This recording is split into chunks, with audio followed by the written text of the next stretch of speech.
Sir ఇప్పుడు ఖమ్మంలో పార్క్‌లో నో ఎంట్రీ లవర్స్‌కి అని చెప్పేసి చెప్పడం జరుగుతుంది. దాన్ని ఎలా చూస్తారు? అంటే మనకిది కొత్తే వింతలాగా గూడా కనిపిస్తుంటుంది. సహజంగా ఈ మధ్య కాలంలో పార్క్‌లో మార్నింగ్ అవర్స్ అయితే వాకర్స్ ఉంటున్నారు. ఈవినింగ్ గూడా కొంతమంది చేస్తున్నారు కానీ అక్కడ లవర్సే ఎక్కువ. హైదరాబాద్ కావచ్చు, ఎక్కడైనా జిల్లా కేంద్రాల్లో కానీ కావచ్చు ఒక పార్కులు. లవ్వర్‌ని వాళ్ళని వీళ్ళకు మాత్రమే ఎంట్రీ లేదు అని చెప్పడం అనేది అక్కడ రాజ్యాంగ విరుద్ధం అక్కడ కాదంటారా? పార్క్ అంటే లవర్స్‌కే కాదు. జనరల్‌గా అందరికీ అన్ని ఏజ్ గ్రూపుల వాళ్ళకి అనుకూలంగా ఉండేటువంటి ప్రదేశం. వాకింగ్ చేస్తారు, కొంతమంది ఆడుకుంటారు, విశ్రాంతి కోసం వెళ్ళేవాళ్ళు ఉంటారు, కొంతమంది చదువుకునే వాళ్ళు ఉంటారు. ఇట్లా రకరకాల అవసరాల రీత్యా ఉన్న వాళ్ళు ఉంటారు. ప్లస్ ఆహ్లాదం కోసం పోయేటువంటి పార్క్‌లో ఇలాంటి న్యూసెన్స్ కార్యక్రమాలు ఉంటే కొంచెం ఇబ్బందికరం. న్యూసెన్స్ ఎందుకంటే చిన్న పిల్లల్ని తీసుకొని వాకింగ్‌కి ఆడుకోవడానికి వెళ్లారనుకోండి, అక్కడ లవర్స్ ఒకరినొకరు పట్టుకొని కూర్చున్నారంటే ఎంత ఎంబారసింగ్‌గా ఉంటుంది. అంటే అంటే చిన్న పిల్లల మనసులో ఒక బ్యాడ్ ఇంప్రెషన్ అనేది నాటుకుపోతుంది.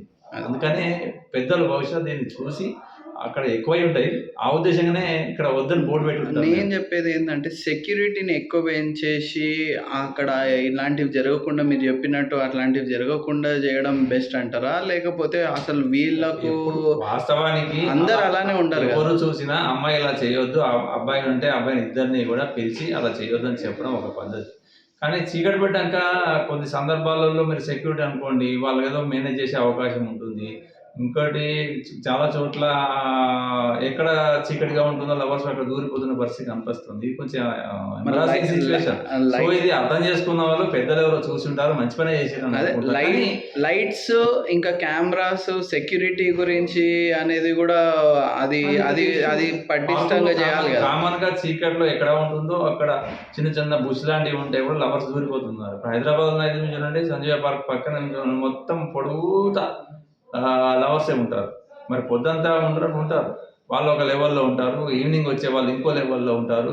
చిన్న పిల్లలు వచ్చేవాళ్ళు ఇంతైనా న్యూసెన్స్‌గా ఉంటుంది. కాబట్టి పార్కుకు వెళ్ళే వాళ్ళు ఎవరైనా గుర్తుపెట్టుకోవాల్సింది ఏజ్ గ్రూప్ వాళ్ళైనా పర్వాలేదు. కానీ ఇది మనం చేసే పని ఇతరులకు ఇబ్బంది కలిగిస్తుందా లేదా అని ఆలోచించుకోవాలి. దాన్ని ఎవరైనా ఫోటో తీసి పెట్టారనుకోండి, ఎంత గలీజ్‌గా ఉంటుంది. వాళ్ళకెంత ఇబ్బందిగా ఉంటుంది. వాళ్ళ పేరెంట్స్ చూస్తారు. బాగోదు కదా! ఇతరులకు ఇబ్బంది కలిగించకండి. ప్రశాంతంగా ఉండండి. కాసేపు మాట్లాడుకోండి లవర్స్ లాగా. ప్రాబ్లమ్ ఉండదు. లవర్స్ మాట్లాడుకోవచ్చు, ఫ్రెండ్స్‌లా ఉండొచ్చు, ఇంకెవరైనా ఉండొచ్చు. కానీ ఇతరులకు ఇబ్బంది కలిగించే విధంగా ప్రవర్తించొద్దు. ఇది అందరికీ మంచిది. పార్క్ అయినా బహిరంగ ప్రదేశాలు పార్క్ అంటే బహిరంగ ప్రదేశమే కదా! అలాంటివి చేయొద్దు. సింపుల్‌గా ఉండండి. 4 రోజుల మధ్య అంతా చేసుకోండి. ఇబ్బంది లేదు కాదు. ఎవరు ఆగని చెప్పరు. అది వేరే విషయం.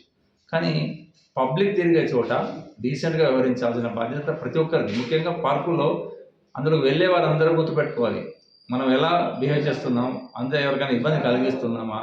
బహిరంగ ప్రదేశాల్లో కొన్ని చేయకూడని పనులుంటాయి. అవి చేయొద్దు. అది ఓకే. సహజం. అసలు ఎవరు కూడా చేయొద్దు. Okay sir. Thank you.